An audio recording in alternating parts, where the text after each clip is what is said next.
What's going on, everyone? Welcome into an episode of the show. Today I'm here with local photographer, avid runner, awesome human being, David Lawrence. We are actually on site in his exhibit, which we have the honor to be here in real time. It is actually really dope. So David, what's going on, and welcome to the show. Hello, nice to officially meet you. See you off the television screen, or the iPhone screen, I should say. Yeah, no one ever goes on TV anymore. Yeah, some screen. It's nice to see you off the screen. Yeah, well, pleasure, man. Pleasure's all mine. We were connected by a good friend of the show. For those listeners who have listened before, John Estrada, John No H, introduced us from Run BMT. So thank you to him, because if I don't say thank you, he's going to whine about it. And you also have to be clear that you can't pronounce the H, or he will K-word you. Yeah, man. I don't know if we can say the K-word on the podcast. He might unalive you. Yeah, he might unalive you. Or at least he'll try. Yeah, or at least try, yeah. He's got a little man syndrome. Right. Thank you. I'm making that a soundbite. A minute and 32 seconds. But you've been good. You've been running with John for some time. He told me that you would be one of the most awesome, fantastic guests to have. He loves you, so he speaks nothing but your praises. So amazing. I truly do take his word with some weight. So him advocating for you, I was like, yes, we'll get with David Lawrence. Incredible. So how are you doing, man? Tell us about this space. Tell us about who you are and how long you've been with photography. Whoa, yeah. How long have I been doing things? My name is David Lawrence. I am a portrait photographer and artist. I am 33 years old. Years young. Yeah, years young. Yeah, it actually is pretty young. 33 is pretty young. Yeah. Yeah. I've been doing photography for most of my adult life, as a job for 12 years. And then we're currently sitting in the So What Arts Gallery space in downtown Orlando. And that is a monthly curated gallery curated by a local artist and tattoo shop owner named Scott White. And every month he finds a different artist to help curate their work and do a show, and the artist can use the space for the whole entire month. So I currently have an exhibit set up here that's on display until June 6th. It's called Real Time. I don't know if... No, tell me. Yeah. Well, I wasn't sure if there's going to be other questions that lead up to that. Yeah. But it's called Real Time. It's the first ever fully verifiable NFT photo collection. So what that means is, to my friends' knowledge, there hasn't been a photo project that has been completely verifiable. And what that means is that it goes beyond just the artist or the photographer's word of where the photo was taken. So my friend created an app that every time you take a photo, it automatically publishes the time and the location and whether or not there were any edits into the metadata. And then it's published online as an NFT using the Ethereum blockchain. So there's a permanent record of the photo, and you can go online and see the photo and see the map and see the time. And it's completely verifiable that it hasn't been edited or faked. So that's pretty dope. How do you, what's the name of the app? And what made it's called Real Photos. Real Photos? Yeah. Okay. I think he's R-E-A-L or R-E-A-L? Yeah, R-E-A-L. Okay, cool. And that might have been a play on photography real, R-E-E. No, that would make sense, but no, just real photos. And I think part of it was that he just didn't like that you couldn't tell what was AI and what wasn't in this day and age. And there's even starting to become a thing now called AI photography, where people will say that something is a photo or will mimic a photo. Not even they're trying to be deceitful. It's just this is photography created by AI, or what they're saying is photography. And you can't really tell a difference. And so he just wanted a way to have things be completely true and honest. And then beyond that, make it so that artists could sell and share their work using blockchain technology. Which is awesome. And Yeah. it's ironic that you say that, because a couple of weeks ago, I even started noticing as I uploaded anything, raw pictures, anything that I took, Instagram would ask me, is this AI? Is this rendered by Yeah. anything? Is this artificial in any way, to make it seem like it's realistic? And I was like, what the heck? Like, why would something? And it's true that now, especially apps like Midjourney, Leonardo, all these, heck, ChatGPT is now Yeah. doing image generation. And I have nothing against any of that stuff. yeah. I mean, I use ChatGPT literally every yeah. day for everything. Oh yeah, I'm nothing against it. I just think it's interesting because you're Yeah. right. If we're not careful, if someone is very much so wanting an authentic, genuine, real humans creative work, Yeah. there's not as often as a way to prove it. Short of me knowing the photographer directly, Yeah. and me talk, hey David, can you take this picture of this specific thing with me? Short of that, there's Yeah. not as many ways for the common person to prove that that's not AI. Outside of them doing shitty jobs at fingers and all that stuff. But that's interesting. I didn't know that there was a kind of a market for that need of an app, but that makes complete sense from a creator standpoint and an artist standpoint. Yeah, it's been super cool. And like I said, like here in the installation, there's a couple different QR codes around the room. Not that everyone could see, but if you were here, you could go on like the website and you can literally see each photo that's in the gallery and click on it and see like all of the metadata, and you can see on the map where it was shot and the time and like literally everything. So like every photo that I have up is verifiable. That's freaking dope. And are many of these local artists, or they were just around? Yeah, so these are all images that I shot. These are all yours? Yeah. Some fucking good pictures, David. Yeah, so these are You're a all professional photographer. these are all thanks. These are all photos that I took using the app. So you have to take photos inside of the app. That way it can be verified and tracked. And then it's published directly from the app, and then I printed them out myself. That's awesome, man. I love the creativity, and I love that you took the first opportunity to hype your friend up. That tells you something about a genuine human being you are. Thanks. Like, we're starting an interview about David. Let me tell you about my friend. I love that. I'm not even being funny. I actually really like that. That tells me a lot. So this current show, we know that you've been 13 years into photography, all that, but what originally got you into photography? Like, what put you down this path? Because I remember being younger and my family would tell me, starving artist for a reason. Yeah. Like, that's not the easiest path for someone, right? Definitely not easy. Do not recommend it. I mean, I recommend you do whatever you want, but financially, it may not always be the most lucrative or stable. So originally I was just interested in art and creativity. I moved to Seattle, Washington when I was 18. Everyone on my mom's side of the family is from there. And when I moved there, I was a part of a church, like a church there. And 5 of the friends that I met through like that local community were all professional photographers. How someone meets 5 different people that are all professional photographers, I don't really know. It's but the same they were space too. But they were like there. 2 or 3 of them were my roommates. 2 other people were like just friends in our friend group. I should also say that the gallery that we're in is open and it's like a working art studio, so anyone could walk in at any time. It's part of the allure. Yeah, part of the allure. But yeah, I was just really interested in art. I was never like super creative. I couldn't draw, couldn't sing, but I would see the photos that my friends would make. The main interest originally, I think for me, was weddings.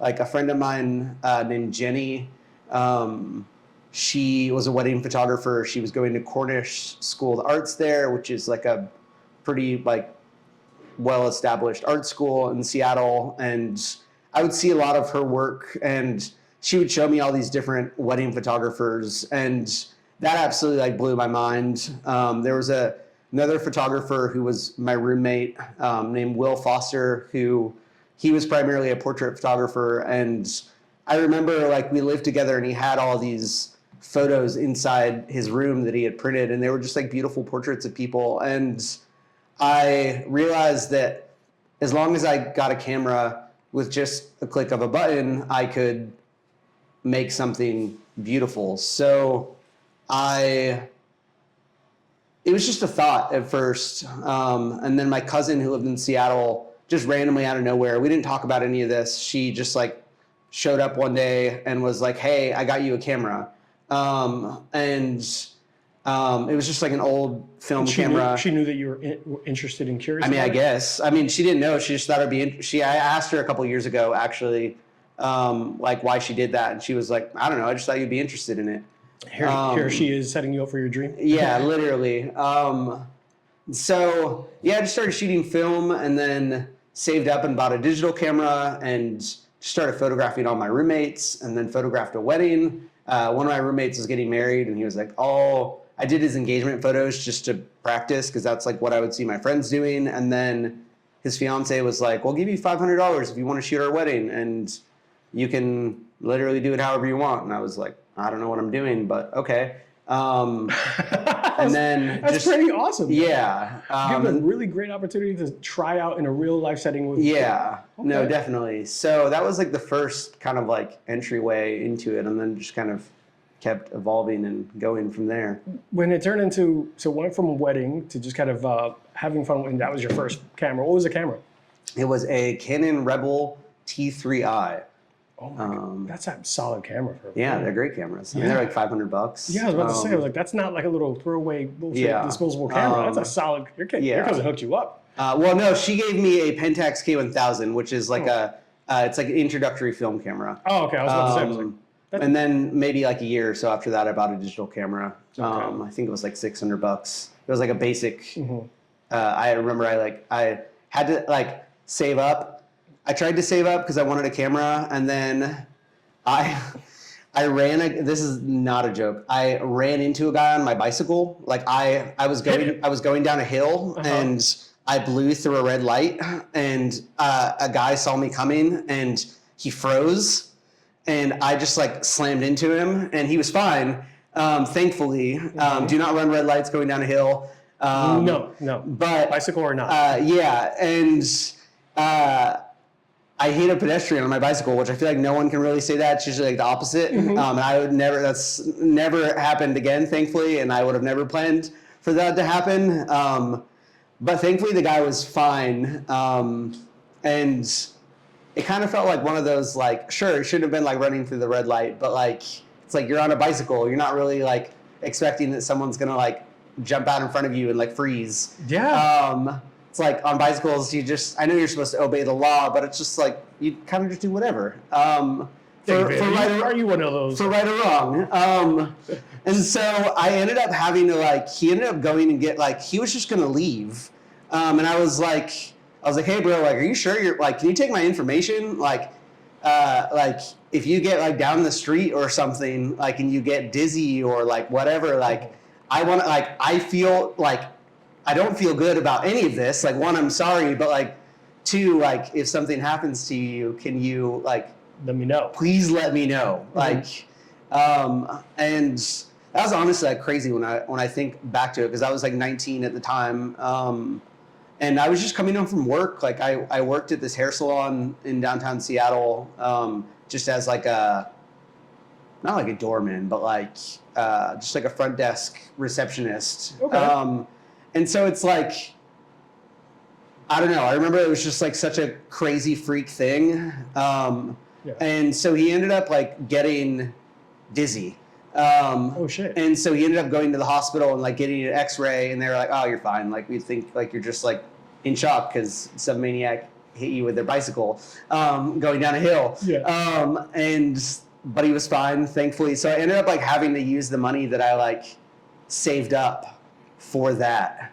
To pay his bill? Yeah, to pay, because it was $500 for x-rays or something. Damn. And I remember I worked I don't know, I feel the whole several months before that, or 6 months or something, saving it up. And then so there was 2 different times that something happened, but then I was finally able to do it. And yeah, I guess the rest is history. So sorry to that guy. His name was Arturo. Wait, really? Yeah.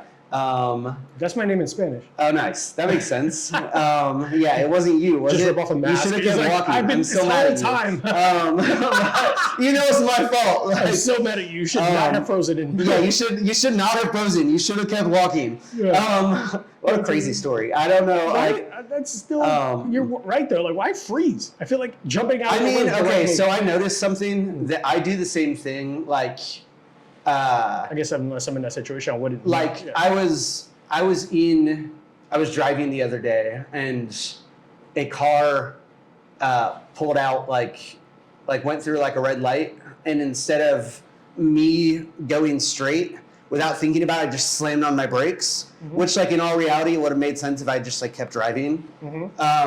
So like I don't know, I get it. If you see something coming, like I guess sometimes natural your reaction is to intention stop. is just to freeze. That's. I guess that makes sense because you're hoping that that person adjusts. Because if you both adjust, you might just still end up hitting each other. Yeah, definitely. Yeah, but hopefully that guy's okay. I mean, Yeah, he's fine. I kept in touch with him actually for a while. Really? Yeah, They built a I mean, just like friendship? via text, but like, he's like, hey, you still don't have CTE, right? Like, yeah, yeah, no, literally. So, God, what a story. Yeah, I mean, I pushed you a little bit behind on the getting a camera, but you still just went right back at it. Yeah, no, I went right back at it, and also tried not to run any more lights on my bicycle. Did you become a much more conscious like cyclist?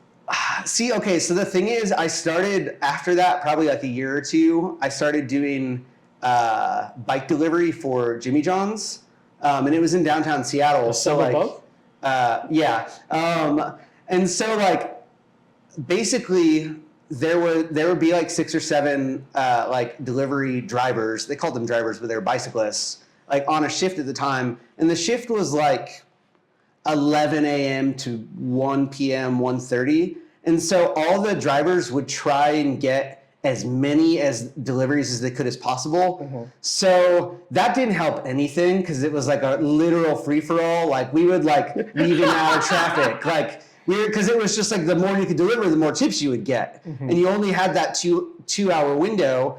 And then they would start cutting like the people that got there earliest.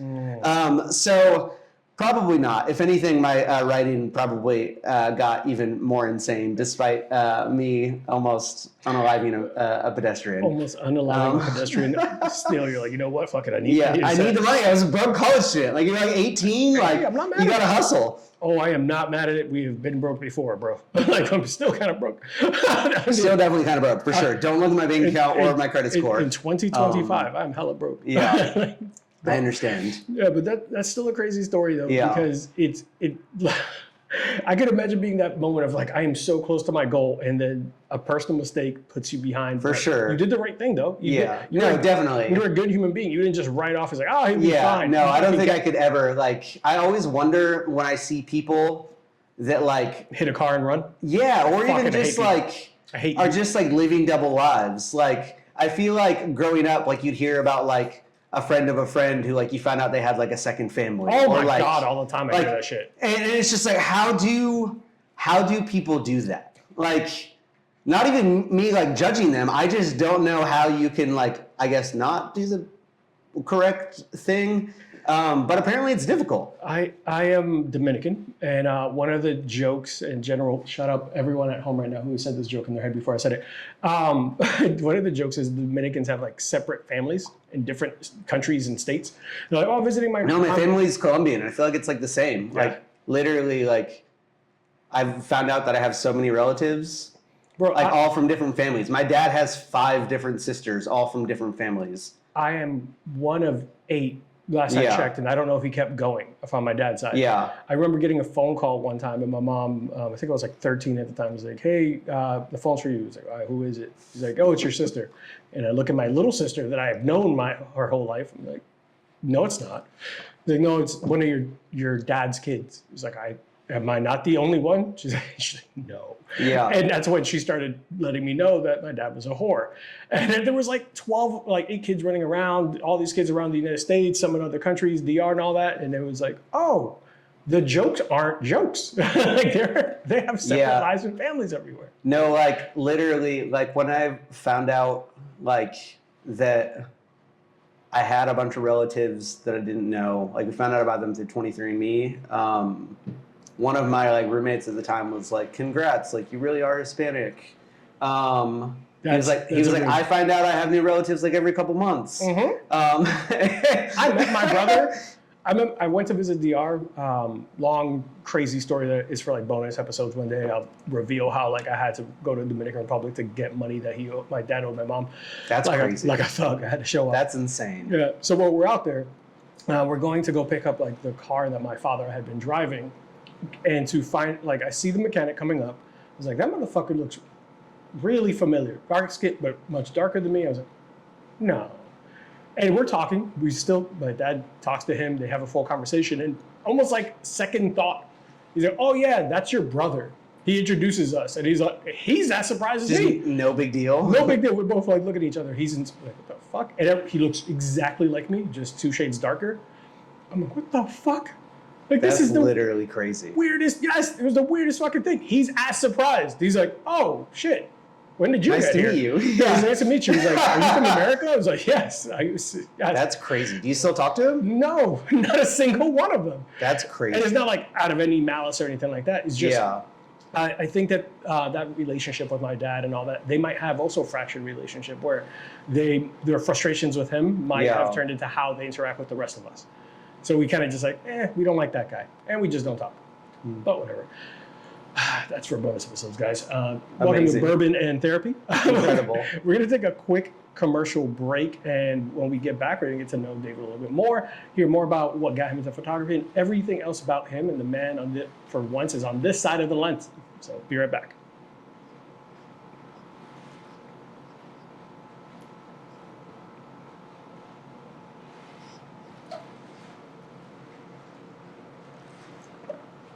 I'm going to move that over to put it next. I'm going to move this over here so it could be just on you. And I'm going to change the lens. Cool. So when this commercial is done running, I'll pause that. So if you need to get water or anything. Cool, man. I'm good. I'm just chilling. Yeah.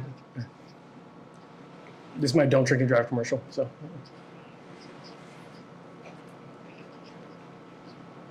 I've been there, brother. Mm-hmm. Haven't we all?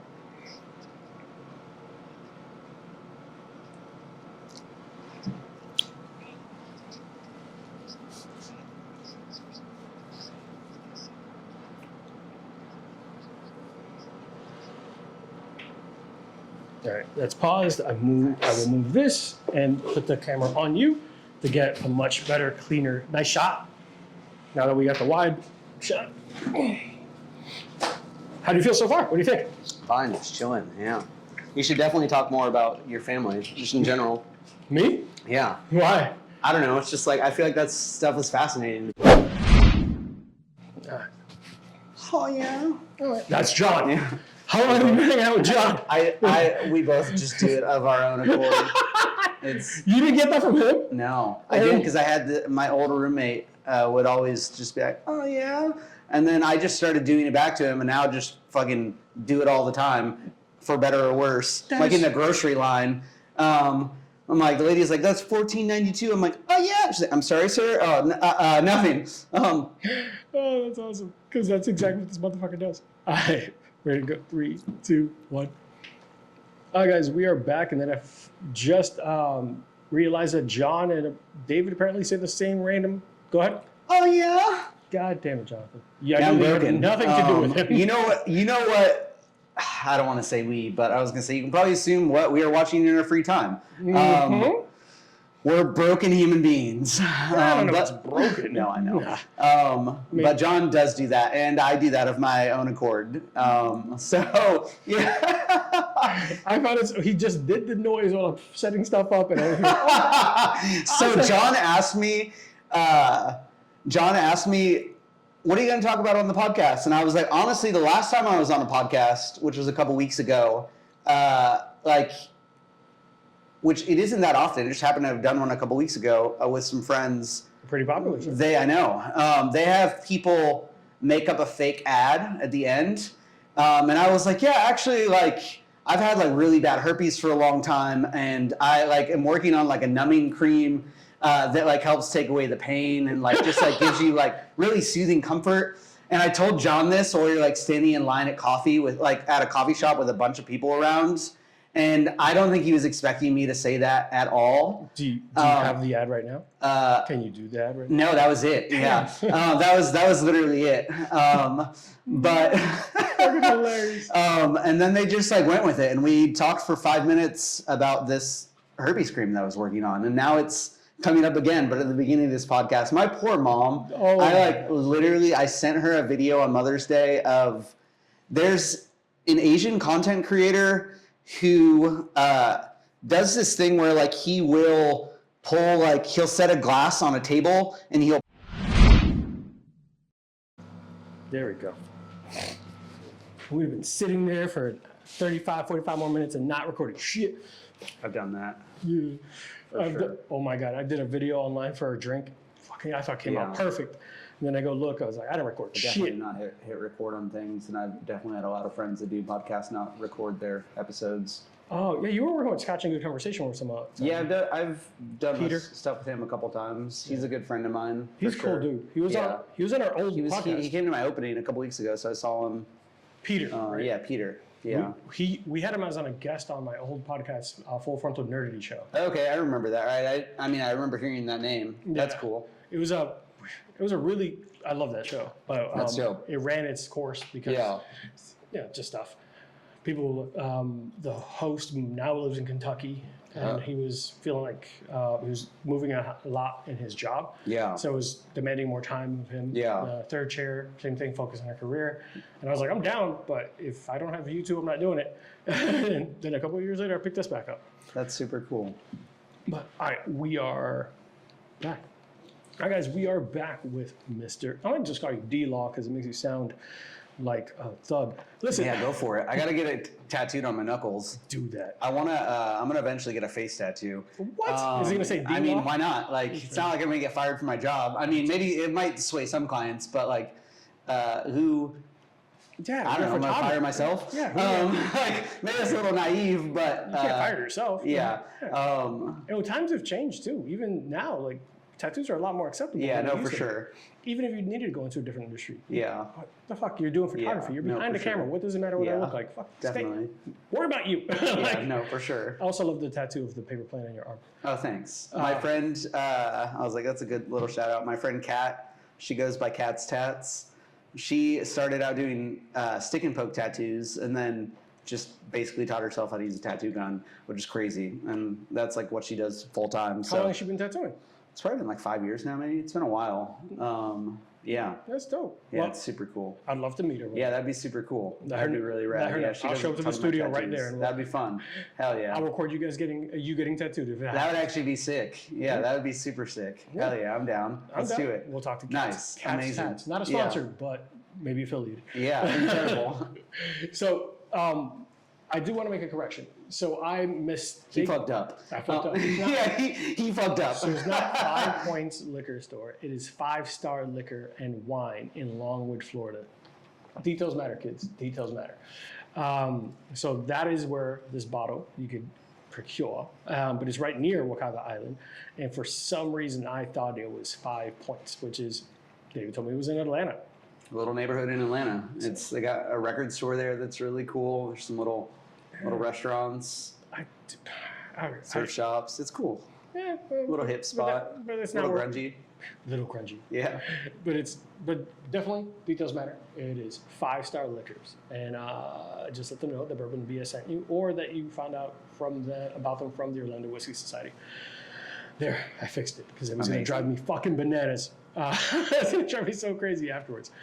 So, still getting back into you and your photography and your journey and everything. Now I want to know a little bit more about you, your motivations, what the goals are, and your side quest. I like to joke about that. So we'll start with that because I know that Mr. No H has been dying for me to ask you about the hobby and your passion of ultra marathon running. I wasn't sure what you were going to ask me. John will say some wild shit sometimes. Is it the stripper thing? Because he told me about that too. Anything. No. I feel like it's usually just something kind of sexual. We both will just say wild shit to each other. Yeah. So I was expecting you to just say something insane, whether it was true or not. But yeah, I got a couple years ago, I don't even know how. I think I was interested in running, and then I did like my first half marathon maybe like 3 or 4 years ago, and then I joined a local run group called Run BMT. It's a basically like you pay to get like coaching in a group form, and it's usually 6 to 8 weeks. There's usually a goal at the end of it of either doing a 5K, a 10K, maybe like a 2-mile race, or a half marathon. The goal is for everyone to do one of those things together, and we all train twice a week. So I started doing that, and then somewhere along the way, I discovered ultra running, which is anything over basically 30 miles or over a marathon. A marathon's 26.2 miles. Over 30 miles? Yeah. So the farthest I've ran is 52 miles. The fuck? Were you being chased by two bears? Yeah, I was running from the law. Yeah. 32 miles? No, just get in the car. Yeah. Just get in the car. So yeah, a friend of mine who I knew him from the NFT space, because I've sold work as digital art for the last like 4 or 5 years now. He collected some of my work, and we just kept in touch. He started doing ultra marathons in Canada, in Toronto, and I was like, "Yo, I want to do one of those with you."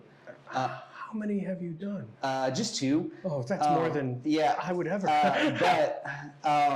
Canada. Yeah, so I was like, "Yo, I want to do one with you." It basically was a. This is I'm laughing because I'm like hesitating just because it's so insane. I started dating someone recently, and congratulations. Thanks. And that's been like really good, challenging. Don't get me wrong, just because I'm a selfish bastard, and everyone is. We're all a little self-obsessed, but I'm learning and growing, as they say. And it's part of the process. On our first date, we went and got bagels, because she had in her profile that she likes bagels. So I was like, "Yo, you want to go to Jeff's Bagels?" So we met up there. It was really good. We just like clicked right off the bat. And she was like, so kind of same question you asked. She was like, "So you do like ultra marathons? What does that mean?" I was like, "Well, yeah, I actually like ran from here to New Smyrna Beach." And she was like, "What?" Like literally it was like she saw a ghost. Like her eyes like glazed over. Like she couldn't like, it felt like her soul like left her body. Like she couldn't like fathom. She was like, "I'm sorry." Yeah. And like, so for me, like this affects a lot of things, but like I'm like have like I've gotten like a psychological evaluation to figure out what is like right or wrong with my brain. I hate saying wrong, but like, so like, or unique, different. Yeah, like I don't actually care. It's just kind of funny to say that. But part of that was like getting diagnosed with ADHD and a bunch of other acronyms, many acronyms. OCD too. Yeah, OCD and like an anxiety disorder. They even said a slight displays slight tendencies towards narcissism, which I mean makes sense. My whole life is about me. It checks out. Like, we're sitting in a gallery of my work. So how could it not be? But you're a nice guy about it. Yeah, no, for sure. So it doesn't mean it's bad. It's just like that's what the psychologist said. But part of getting diagnosed, this is all going to make sense. Part of getting diagnosed with ADHD, I realized literally just in the last couple of days. I was listening to a book about ADHD, and she was saying that people with ADHD, the author, the she them referencing, the author of this book, was saying that people with ADHD don't have guardrails. And what that means is there is little to nothing that stops the things that you share. There's little to nothing a lot of times that like stops like your actions. Like, you don't know like really when to quit. And I think that can also affect like how you show up with casually just communicating, like on a first date or like on this podcast, like, oh yeah, I ran 52 miles to the beach. Like this bagel's really good. Like to me, it's like there's no differentiation between that and anything else in my life. Like it's just like oh, it's just like a part of what I do. But like when I tell like just a regular person on the street or on the date or on this podcast, they're like, no, like that's not normal. Like I don't just like wake up and do that. But yeah, it started from my friend in Canada. He lives kind of near Toronto. There's a whole entire organization that just plans ultra marathons year round, and he did a 30-mile one. And there's one called Tally in the Valley that we did last year, and it is I think a 4.25 mile loop that you just run on for anywhere from 6 to 24 hours. So we did the 12-hour race, and in that 12 hours, I ran 50 miles. Yeah. Yeah, you guys can't see this, but I just had like this fucking deer in headlights moment. Yeah, probably the same thing that like your date. Yeah. I mean, but look, I'm gonna say this. You might not say it. I don't have to be as nice to everyone. Normal's not always fun. Normal's not. Oh, definitely normal's not. boring. No, for sure. Normal's boring. Yeah. So being unique and doing something that other people would think about maybe one day possibly thinking about doing. Notice somebody thought about maybe possibly thinking about doing. Yeah. No, that's badass. And I mean, it's nice sometimes to not have guardrails, but I mean, it can be a little questionable. I've definitely made some mistakes. Probably ended a lot of relationships or made a lot of relationships chaotic or made people not want to be around me at times just because I just fly off the handle. I want you to listen to one of my episodes with Derby. So okay. I'm also diagnosed with ADHD. Yeah. And so is she. Okay. And we talked about that exact where relationships, friendships, all that are hard to maintain it's because rough. The way your mind operates and the way you do things aren't always understood, and sometimes you don't understand why you're doing sometimes literally there are many a relationship. I'm not unhappy. I'm very, very happy. I'm glad I ruined all those relationships so I can have been with my significant other now before she interprets this in the wrong way. But there's fuck many. her. No, I'm just kidding. God damn. Just kidding. We're kidding. We're kidding. Look straight in the camera. We're kidding. I said I don't have guardrails. Yeah. But one of the things that I realized very much through was like how my relationships suffered because I was always looking for that initial luster stage. Yeah. So I kept ending things when they got normal. Dude, no, I've even we've only been seeing each other for this last month, and 2 weeks into it, I literally broke up with her because I just was like, oh, I don't know if this is a good fit. Like there wasn't really anything per se. I just literally woke up and everything in me was like, I don't think this is right.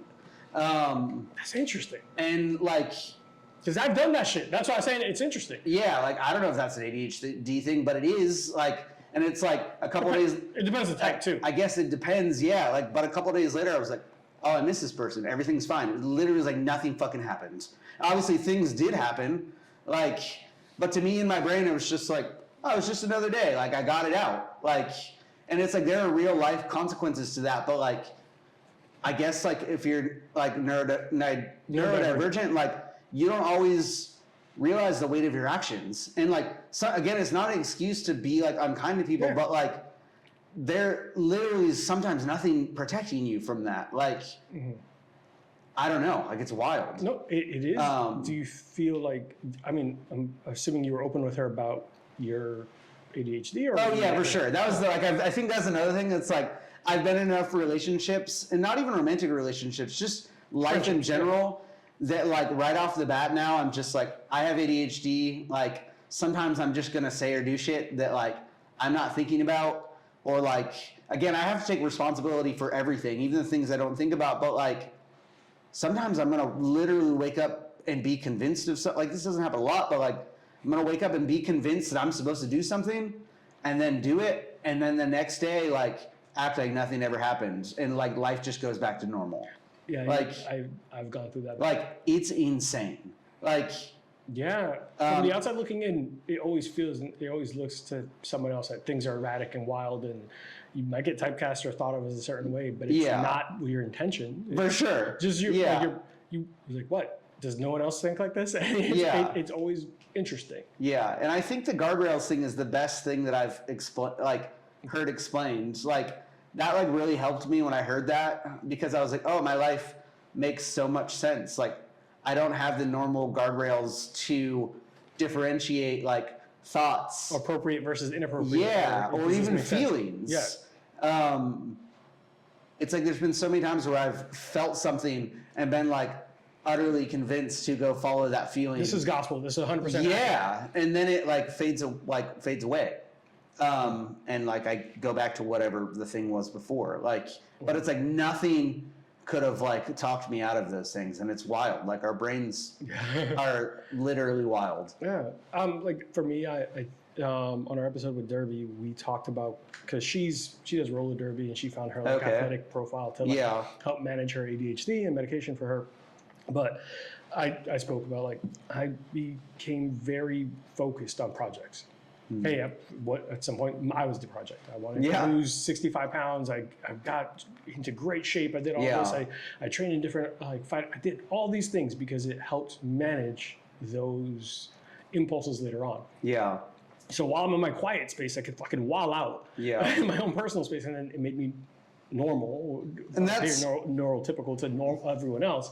And it's like, oh, I'm like, wow, you really seem to get your life together. I was like, because I'm exhausted. Yeah. Because I've had to find other things to focus on. I think at least for me personally, there's a lot of things like getting on medication is really helpful. But even that is trial. Like for me, I've had like a lot of success with that, I think, but like, I know for a lot of people, it can be very much trial and error, where it's like you have to go through tons of different things. And I think also just like with those erratic thoughts, like I realized even this past week, like, which is like very new for me, like, or these past couple weeks, like I've just been trying to take time to literally sit by myself, not talking with anyone, not doing literally anything other than maybe just like listening to music or drawing or like doing a puzzle or something. Do you do and just or like just something where I'm just like focused on just being present with myself. And I realized that like that was really helpful somehow for like just finding peace and learning to just sit with all the chaos in my brain. And being like, oh, I don't have to respond to this. Like, it can just be there. Like, you acknowledge it, but like, I'm just going to continue drawing or whatever. Like, I don't know. There's something about like, there's something different. I don't think being out in the world day to day, like doing normal things, allows us to be able to sift through those things in a sober way, because we're being hit by so many things. Whereas like, you're just sitting in silence, like in your house, like, you're not being hit by the million different things. And I'm guessing that you can hit like these thoughts a little more clearly and just like decipher them and sit with them and maybe not respond to everything because there isn't so much stimuli. That's my guess. I don't know. I don't know if that makes sense. Possibly. None of us are doctors, but we know what works for us. Yeah. I found a lot of value in journaling too. Yeah. A lot of value in journaling as well. Definitely. Because it's like I do like a 20-minute in the day, whether it could just be word vomit. There's no structure. Yeah. The one thing I do find that might be a little bit of OCD is like I have to start it the same. It has to be date, time, and location. Is the weirdest thing. I know where my journal is. Yeah. I know where I wrote this at. Yeah. But I need to like, so in my mind, it's future me will be appreciative of knowing when and where I was. Yeah. And I'm planning for that like contingency where future me is going to be pissed at me. Yeah. And I'm like, why am I trying to people please me later on? This is stupid. Just write the thing down. But it's helped me a lot with at least, like you said, silence the noise. Yeah. Where if I don't get it out. Or maybe not even silencing it, just being able to sit with it. Well, or make peace with it. I guess for me, I almost like, not silence it. I never want to silence it because I think that turns off who I am. Yeah, for sure. One of the things I've always worried about is if I like, Silvana, John's fiance, I joke with her all the time. And this is all jokes. If you need therapy, see a therapist. This is a joke. Do not take what I'm saying out of context. I said I would love to go to see a therapist, but then I'm worried that would make me not funny anymore because they'll help me deal with my trauma. Yeah. I'm like, and I need this humor to get by. And she's like, stop. So it's never silence. I want to always be who I am, but I like to organize it because there's a part of me that then also gets frustrated when I do convey my thoughts. They're not organized, so then they don't seem to hit with people, and they might not take them as serious. It's like, no, I promise you this makes sense. You just have to follow the trail of red wires from picture to picture. So journaling has helped me. I'm not ever telling anyone else, but I'm just saying, sharing my experiences. But as a creative, do you think that gives you a different perspective? Does it gives you like different ideas and all this stuff? Dealing with OCD and ADHD at the same time, not that obviously it has a negative impact in some relationships. Yeah. But do you feel that then also lends itself into making you a stronger or more creative? Yeah, I mean, I think more that creative. In some, I think, well, there's two things. That I think that having ADHD, that lack of guardrails, I don't want to say makes me mostly fearless, because I have a lot of fears like anyone, but like I just wake up and decide to do things. Like there's no there's no one stopping me. Not that there's anyone stopping anyone else, but like there is. Just like There can be. Yeah. That's usually them. That's like so in that sense it's really helpful, because it's like you could literally like you could spend at least the next decade or maybe longer than I'd actually do in photography looking through all my work. Like undoubtedly, like, and that's because I think in a lot of sense there's been nothing that's held me back, probably as a result of having ADHD, and just following every little motion that impulse that you got. Yeah, for better or worse. I mean, this instance, it's like we're sitting in this gallery with all of my work. It's like it's worked out pretty well for the art, and I'd say even life in general. Like it's worked out really well despite like mostly relational hardship, or maybe like even financial things at times, because I've just like made decisions. Like I don't know if they were like necessarily impulsive, but it's like last year I opened my own studio, and then I simultaneously, like 10 months later, 8 months later, closed my own studio because I couldn't afford it. And it's like, would I have done those same things if I had had like these normal guardrails that like a neurotypical brain does? Maybe, I don't know, maybe not. I never stopped to think about it. So I don't know. Like I'd say it's a blessing overall, but like there are definitely impacts to it, whether it's relationally or financially. Yeah. Look, so I might piss some people off. It's fine. Piss them off. Do it. I'm used to pissing people off. So yeah, you took a risk. It didn't work out. It's better than the motherfucker who sat around saying I had a plan for 7 years and never did shit because the time wasn't right. It wasn't perfect. They didn't research every single fucking thing. They didn't have every financial aspect of it. A lot of the times, the people who are successful took the biggest risk. For sure. Like Definitely. nothing risk, nothing gain. Yeah. So if you sit around and be like, well, I have to wait till the right. No, unless you were born into a fuck ton of money. Yeah. And you like had everything planned out perfectly since you've existed, you're not going to find the perfect time for anything. Yeah. There will always be a reason not to. I think that one of the things I enjoy about my ADHD is that just like that, if I wanted to do something, I would become an expert suddenly at it. I would fucking do it to all the way up. I would be perfectionist at it. I would push myself harder, as opposed to someone who sat around waiting to do the thing to be perfect. I have been victim of that in some circumstances where I'm hypercritical of myself. Yeah. Where I was like, it's not right yet. No, it's not right yet. Oh, it's not right yet. But that's just me being someone who wants to have that high standard. Yeah. But if I didn't do the thing, I would still be thinking about doing the thing. If I didn't practice doing the thing, if I didn't have that experience, I could research all I want, but that's nothing like real life experience. I'm gonna put together a podcast. It took me a year to figure out exactly what I wanted the format to be.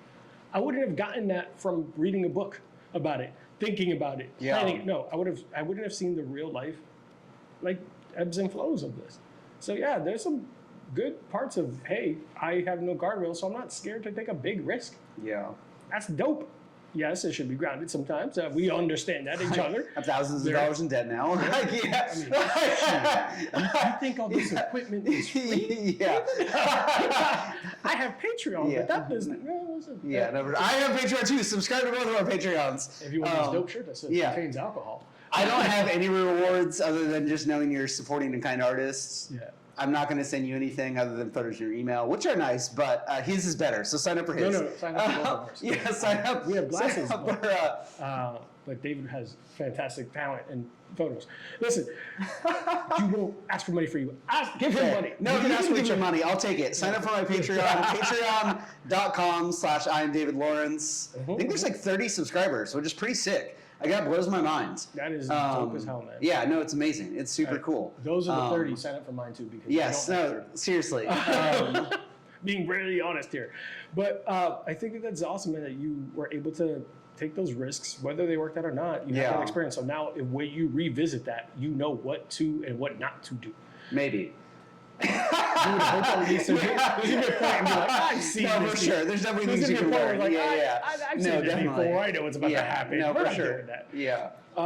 There's a joke. Me and my friend Derby talk about Cha-Cha. Her name is Sriracha Derby, whatever. It's incredible. Weird, what a name. Yeah. She does roller derby. One of the jokes is that like it's almost like a superpower. Like you're very always aware of things at all the time. Yeah. But it also makes you really, really like paranoid all the time.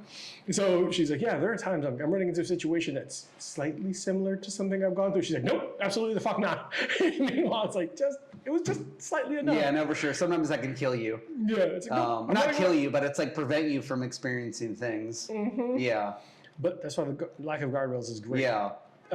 Real quick, I did want to talk about it because we kind of skated by it. Yeah. You photographed Steve-O, talking about impulses. Yeah. Steve-O and some people, the cast of the Blair Witch. Yeah. How was Steve-O? Because tell me how you did that, because you said you were about to go to LA. And I'll take let me tell us a story. Yeah, so I again, I guess I didn't see it as an impulse then, but I had a really good summer.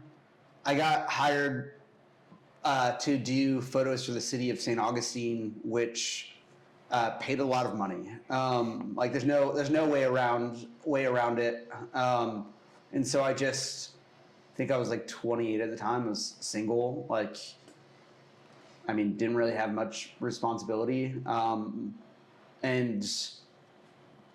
there was this artist named Semler, or her like birth name is Grace Baldridge, but she goes by Semler, and she was the first like openly gay or queer artist to have a hit on the Christian like charts, and I was really fascinated by that in her story, and so I've been like dabbling a little bit in doing like short form documentary videos. I actually interviewed Peter from Scotch and Good Conversation for one. Fucking love that guy. I like interviewed a local chef, a local dancer, like did these like 3 to 5 minute videos where like I would just like do video portraits of them and interview them about their stories and then publish it online. So just like anything else in my life, I just cold emailed this singer-songwriter, Semler, was like, hey, like, I want to come to LA and interview you. And she was like, cool, like, I'm down. So, like, I literally, like, flew, like, my childhood best friend and I, like, out to LA, like, in the matter of, like, a week. And we, like, went over to this artist's house, spent, like, a day with her and her wife, like, photographing her and interviewing her. Made a little, like, 6-minute documentary. But before we got to that, like a couple weeks before, I was like, yo, who's like the craziest person that I could photograph in Los Angeles? And in 2020, Steve-O had released a podcast, and it was called The Wild Ride, and he's still doing it. It's been over like 5 years, and he just sits down with celebrities and different artists and talks about their stories. So yeah, I just cold emailed his co-host, and I was like, hey, can I photograph you all? And he just responded and said, yeah, like, let's do it. And then he just texted me a random address, and said, go to this place, like, Steve will be there. And I said, what is the location? Like, I'm just trying to prep. And all he said back in the text message was, it's a house. And so, like, literally, that's all it said. So I just, like, roll up to this address. I was like, I looked it up online, and it was Steve-O's house, and I was like, okay, it's fucking crazy. Like, I remember in 4th grade, like, I saw Jackass for the first time, and like my brothers and I, like, we'd watch Wild Boys as a kid. Like, I liked Wild Boys more than Jackass. Like, for those that don't know, it was Steve-O and his co-host Chris Pontius, and for like 3 seasons, MTV basically just paid them to fly literally all around the world. Like, they went to every continent, I think, except for Antarctica, and they would just explore nature and do like random stunts in nature, like jump into like Arctic water with sharks, like get bit by pythons, like in like the Amazon forest, and it was just crazy stuff. And they do it all in like man thongs. I remember. Respect. I remember But so that was just like my childhood. So I was like.